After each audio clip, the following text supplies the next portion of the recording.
सध्या उभा आहे मुंबई गोवा राष्ट्रीय महामार्ग 66 वरती। आपण पाहता हा मुंबई गोवा राष्ट्रीय महामार्ग 66 वरती आहे आणि मोठ्या प्रमाणामध्ये गणेश भक्त जे आहेत ते सध्या कोकणामध्ये दाखल होतात।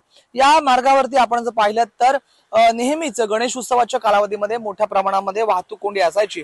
मात्र आता रायगड जिल्हा पोलीस अधीक्षक आचल दलाल यांचं योग्य नियोजन आणि एआय तंत्रज्ञानाचा वापर या सगळ्या गोष्टींमुळे आता ही जी वाहतूक कोंडी आहे ती आपणास दिसत नाहीये। सकाळपासून मुंबईकर कोकणवासीय मोठ्या संख्येने कोकणाकडे रवाना होतात।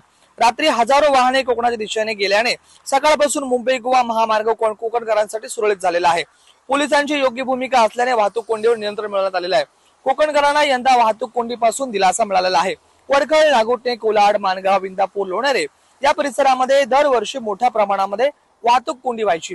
मात्र या वर्षी जर आपण पाहिलं तर एआय तंत्रज्ञानाचा वापर आणि रायगड जिल्ह्याचे नवीन पोलीस अधीक्षक आचल दलाल यांचं योग्य नियोजन यामुळे सध्या ही जी वाहतूक कोंडी आहे ती कुठेतरी आपल्याला या वर्षी जी आहे ती होत नसल्याचं चित्र पाहावयास मिळत आहे।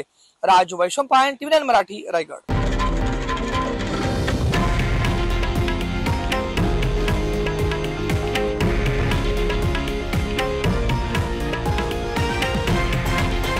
हे आहे देशातील नंबर 1 न्यूज नेटवर्क आणि आपण पाहत आहात TV9 मराठी, एकमेव।